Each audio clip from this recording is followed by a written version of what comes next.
Hello friends, नमस्कार। स्वागत है आपका न्यू स्टडी में। दोस्तों, हिंदी ग्रामर चल रहा है और हिंदी ग्रामर के अंतर्गत आज बहुत ही छोटा और काफ़ी इंपॉर्टेंट चैप्टर को हम कवर करेंगे। आपने पढ़ा भी होगा और फिर भी कन्फ्यूजन है।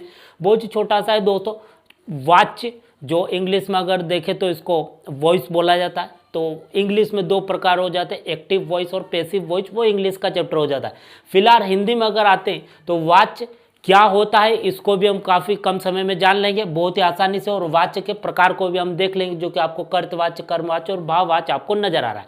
दोस्तों, आप बने रहिए। बहुत ही छोटा चैप्टर है और हमेशा के लिए क्लियर हो जाएगा, क्योंकि यहाँ से एग्जाम में क्वेश्चन आने के चांसेस बनते ही बनते। काफ़ी इंपॉर्टेंट चैप्टर हिंदी का हो जाता है, बहुत ही छोटा सा है। दोस्तों, इस वीडियो के अंत तक आपको वाच्य से काफ़ी कॉम्फर्टेबल आज महसूस करेंगे, तो आप बने रहिए। देखिए, सबसे पहले हमको देखना है कि वाच्य होता क्या है। देखिए दोस्तों, जो भी एक वाक्य होता है उसमें जो प्रधानता होती है, जिस भी चीज़ की जो भी प्रधानता होती है, तो जिसकी भी प्रधानता होती है तो उसके नाम से, जैसे कि अगर कर्ता की प्रधानता है वहाँ पर और कर्ता है, कर्ता में अगर देखा जाए तो वहाँ फिर वो कर्तवाच्य हो जाएगा।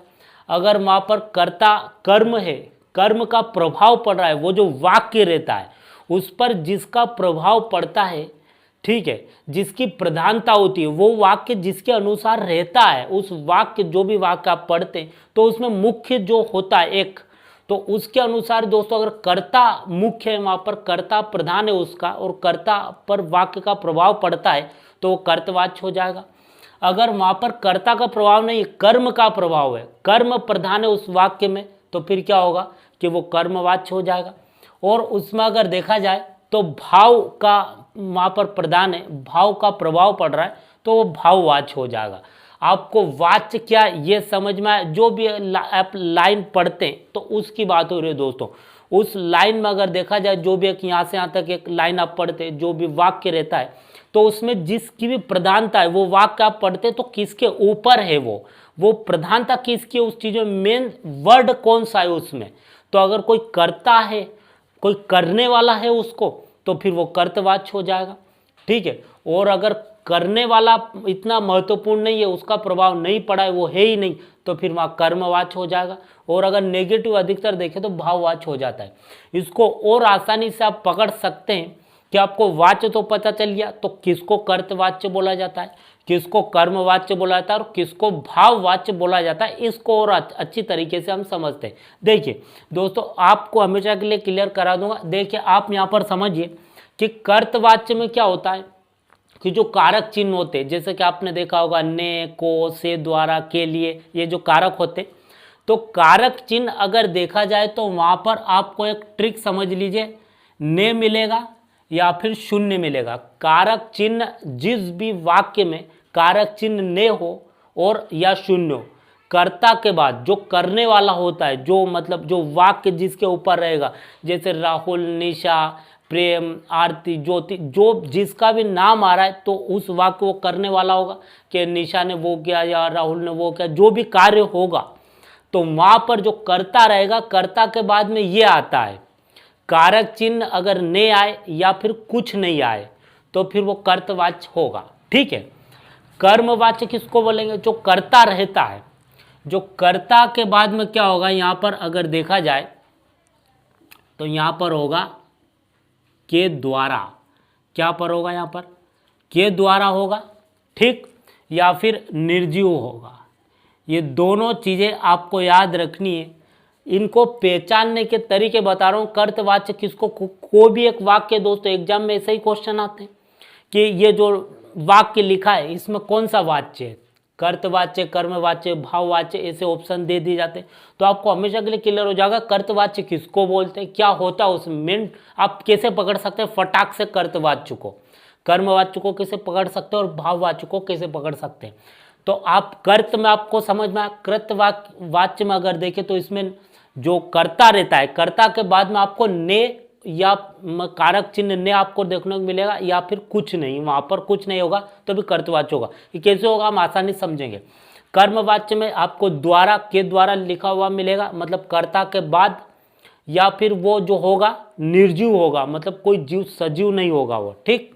और भाववाच्य में अगर देखें तो से आपको देखने को मिलेगा, या से नहीं मिला तो फिर नहीं, नेगेटिव में अधिकतर रहता है, भाववाच्य जो रहता है अधिकतर नेगेटिव में रहता है। सबसे अधिक अगर परसेंटेज में बात करें तो कर्तवाच्य ही रहता है, क्योंकि दोस्तों जो भी कुछ व्यक्ति होता है उसी के नाम से ही वो जा रहा है, खा रहा है, पी रहा है, राहुल गाना गा रहा है, राहुल पी रहा है, तो सब में दोस्तों कर्त उसका मुख्य ही तो आ रहा है, तो कर्तवाच्य ही अधिकतर 80% होता है। कर्मवाच्य बाकी हो जाता है, मतलब 18% कर्मवाच्य हो जाता है, और जो भाववाच्य 2% हो जाता है, अधिकतर कर्तवाच्य होता है। ये कुछ परसेंटेज आप देख सकते हैं। ठीक, तो देखिए इसको आपको समझ में आया कि जो कर्ता है, जो भी आप लाइन पढ़ते हैं, सुनते हैं, देखते हैं, जो भी उसमें आपने देखा होगा कि कर्ता जो है उसी के अनुसार सब कुछ होता है, तो उसके पीछे अगर ने आता है, ठीक है, ने आया तो वो क्या होगा, कर्तवाच्य हो जाएगा, मतलब कारक चिन्ह ने, कि राहुल ने वो किया, राकेश खेल खेला, राहुल ने रोटी खाई, पूजा ने लड़ाई की। ठीक है, तो इसका एग्जाम्पल मैं आपको समझा रहा हूँ, बेसिक सा हिंट दे रहा हूँ कि कर्तवाच्य में क्या आएगा। ठीक, कर्मवाच्य यहाँ द्वारा आ जाएगा, या फिर क्या आएगा कि ये मतलब इसके द्वारा निर्जु ये हो जाएगा। ठीक, यहाँ पर अगर देखें तो ये निर्जु हो जाता है, उसके बाद में से नहीं इसमें हो जाएगा। ठीक, आपको यहाँ तक काफ़ी अच्छी तरीके से समझ में आ गया। इसके बाद का देखते, सिंपल न्यू समझिए कि जो भी आप वाक्य, कोई एक लाइन लिखी रहती है, तो उसमें अगर देखें तो वाच्य, उसमें अगर देखा जाए तो जिसकी प्रधानता होती है उस वाक्य में, या कर्ता में अगर देखा जाए तो वहाँ ने, कर्ता के बाद में आपको ने और या कुछ कारक चिन्ह कुछ नहीं मिलेगा तो भी उसको कर्तवाच्य ही बोला जाता है। अगर वहाँ प्रधानता कर्म की आपको देखना है, कैसे पता करें, तो आपको के द्वारा लिखा हुआ मिलेगा, मतलब कर्ता के बाद में, या कोई निर्जीव होगा वहाँ पर, सजीव नहीं होगा। निर्जीव सजीव आप समझते होंगे, लिविंग नॉन लिविंग।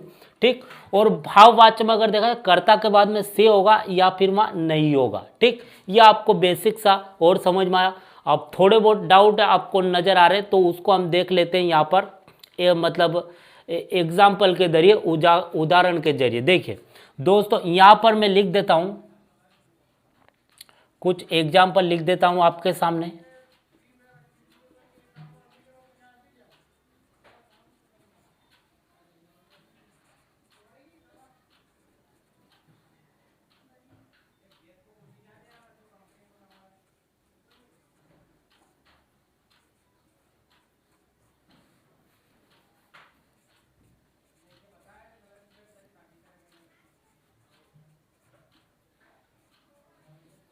ठीक, देखिए यहाँ पर बच्चे ने रोटी खाई, देखिए यहाँ पर आया ना, ये ने क्या आया, कारक चिन्ह ने आया, तो बच्चे ने रोटी खाई, मतलब बच्चा जो करता है, इस वाक्य में आपको कर्ता कौन नजर आ रहा है, मतलब ये बच्चा नजर आ रहा है, तो बच्चा कर्तवाच्य हो जाता है, मतलब कर्तवाच्य है ये। तो देखिए बच्चा मुख्य हो जाता है, जो वाक्य प्रभाव किसका पड़ रहा है पूरे वाक्य पर, मुख्य कौन हो जाता है, तो बच्चा हो जाता है।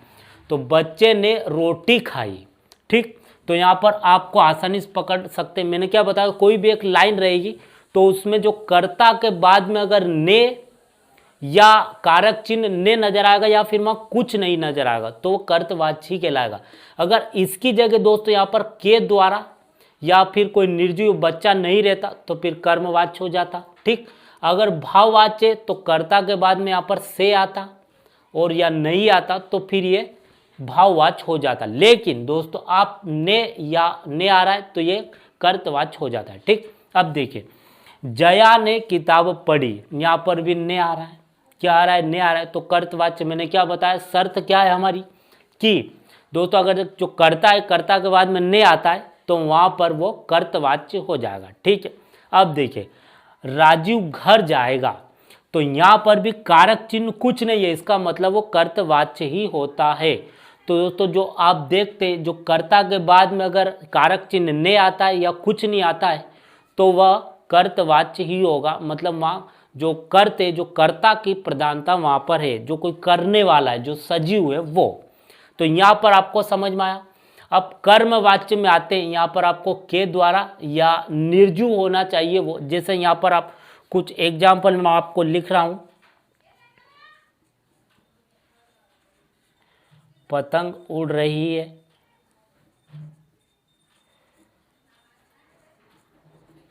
सड़क बन रही है, किसान के द्वारा खेत जोता गया। ठीक, देखिए ये यहाँ पर देखिए आप 3 वाक्य मैंने लिए। पतंग उड़ रही है दोस्तों, ये एक वाक्य पतंग उड़ रही है। ठीक, अब यहाँ पर आप देखिए कि यहाँ पर कर्ता कोई नहीं है, यहाँ पर सीधा कर्म हो रहा है कि पतंग उड़ रही है, मतलब पतंग उड़ तो रही है, कोई काम तो हो रहा है, कोई कर्म मतलब कोई क्रिया हो रही है, पर वो क्रिया कौन कर रहा है वो नहीं है। ठीक है, तो यहाँ पर क्या होगा, निर्जीव होगा। यहाँ पर कोई सजीव वाक्य में कोई ऐसा निर्जीव होगा, सजीव नहीं होगा। ठीक, तो देखिए इनमें कोई भी सजीव आपको नजर नहीं आ रहा है, निर्जीव है। क्या हो रहा है, मतलब कोई उड़ रही है, कोई क्रिया हो रही है। क्या उड़ रही है, पतंग। तो पतंग क्या है, निर्जीव है। मैंने क्या बताया, निर्जीव उसमें आएगा तो वह अकर्मक मतलब कि वो कर्मवाच्य होगा। ठीक, तो यहाँ पर आपने देखा पतंग तो ये कर्मवाच्य हो जाएगा। ठीक, कर्तवाच्य नहीं आएगा। अगर यहाँ पर ऐसा रहता, कोई किसी व्यक्ति का नाम रहता, जैसे कि अगर यहाँ लिख दो राहुल ने पतंग उड़ाई, तो दोस्तों फिर वो कर्तवाच्य हो जाता, क्योंकि प्रधान कौन हो जाता, फिर वो राहुल हो जाता। लेकिन यहाँ पर सिर्फ वस्तु है, उसको कोई करने वाला नहीं है, तो ये कर्तवाच्य यहाँ पर मतलब कर्मवाच्य हो जाता है। ठीक, कर्तवाच्य नहीं होगा। सड़क बन रही है, क्रिया तो हो रही है। क्या क्या क्रिया हो रही है, सड़क बन रही है, लेकिन उसको बना कौन रहा है, यहाँ पर कोई व्यक्ति बनाएगा तो व्यक्ति तो है नहीं दोस्तों। ये मैंने क्या बताया, जहाँ निर्जीव आएगा वो कर्मवाच्य होगा। तो यहाँ पर कर्म की प्रधानता है, कर्ता की प्रधानता नहीं है। कर्ता की प्रधानता जब रहती, जब यहाँ कोई पर्सन होता, कोई सजीव पर्सन होता। यहाँ आप देख रहे हैं, यहाँ कोई पर्सन आपको नजर आ रहा है, करने वाला, ये मुख्य हो जाता है वाक्य में। यहाँ पर आपको भी पर्सन नजर आ रहा है, कोई पर्सन कोई व्यक्ति है ना। इस वाक्य में भी जया ने किताब पढ़ी। ठीक, यहाँ पर राजू घर जाएगा, तो कोई पर्सन, कोई लिविंग पर्सन आपको नजर आ रहा है, कोई व्यक्ति। इनमें पर्सन देखिए, पतंग उड़ रही है तो सिर्फ पतंग उड़ रही, उड़ाने वाले यहाँ पर नहीं है। सड़क बन रही है, बनाने वाला नहीं है, तो निर्जीव है ये। क्या है, निर्जीव। वस्तु तो है पर उसको करने वाला कोई है नहीं, क्योंकि वस्तु अपने आप तो नहीं होगी। किसान के द्वारा खेत जोता गया, दोस्तों के द्वारा भी अगर आता है तो कर्मवाची होगा, क्योंकि इस वाक्य में किसान प्रधान नहीं है, इस पर प्रभाव नहीं पड़ रहा है वाक्य का। प्रधान कौन हो जाता है, मतलब ये हो जाता है खेत जोता गया, तो खेत यहाँ पर मुख्य हो जाता है, तो क्या हो जाता है, कर्मवाची ये हो जाता है। आपको समझ में आया। कोई वाक्य में कोई पर्सन आता है तो कर्तवाच्य होगा, कोई पर्सन, क्योंकि पर्सन कोई लिविंग मनुष्य हो जाता है, और नॉन लिविंग आया तो फिर वो कर्मवाच्य होगा। भाववाच्य में अगर देखा जाए तो यहाँ पर आप देख सकते हैं, इसका उदाहरण हम समझे, से आएगा नहीं आएगा, अधिकतर नेगेटिव में होता है भाववाच्य। मतलब अगर देखा जाए, मरीज से बैठा नहीं जाता। ठीक, यहाँ पर ये लिख देते, मैंने क्या बताया, मरीज से बैठा नहीं जाता मतलब नेगेटिव आएगा है, तो यहाँ पर आप देखते हैं से आ गया। नहीं, एक अधिकतर नेगेटिव में जो होता है वो भाववाच्य होता है। तो आपको समझ में आया। कर्तवाच्य में कोई पर्सन आएगा तो प्रभाव जो रहेगा किसी वाक्य का पर्सन के अनुसार पड़ेगा, तो प्रधान वही हो गया उस वाक्य में, तो कर्तवाच्य होगा। अगर कोई पर्सन नहीं होगा, नॉन लिविंग होगा और के द्वारा अगर होगा तो फिर ये कर्मवाच्य होगा। नेगेटिव अधिकतर होगा, से या नहीं होगा, उसमें उस वाक्य में नेगेटिव होगा, वो नकारात्मक होगा, तो भाववाच्य होगा। इसके बाद और आते हैं सकर्मक अकर्मक, भी आपने देखे होंगे। तो ऐसा आता है कि कर्तवाच्य में सकर्मक है या अकर्मक है, कर्मवाच्य में सकर्मक है या अकर्मक है। ठीक है, या भाववाच्य में सकर्मक। तो देखिए, आप हमेशा याद रखिए कि कर्तवाच्य में जो हमारा कृतवाच्य है, इसमें सकर्मक और अकर्मक दोनों आते हैं। क्या आते हैं, सकर्मक और अकर्मक दोनों आते हैं। आप याद रखिए किसके, कृतवाच्य में। क्यों आते हैं इसको आप देखिए।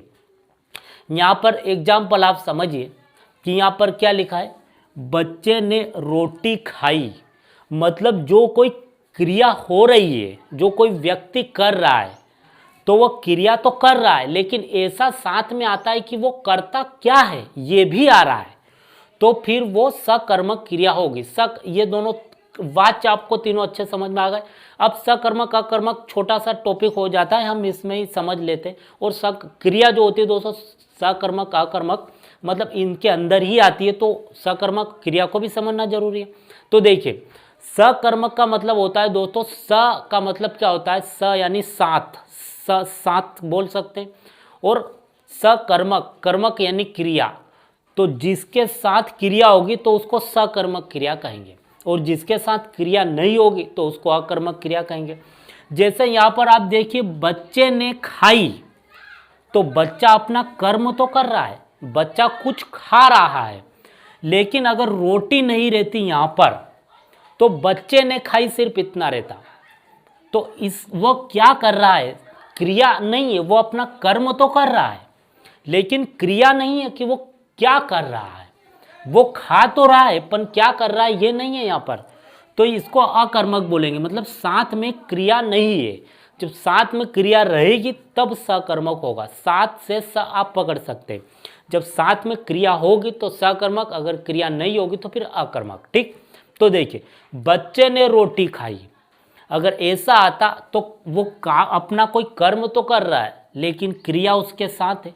ठीक, तो फिर वो सकर्मक हो जाएगा।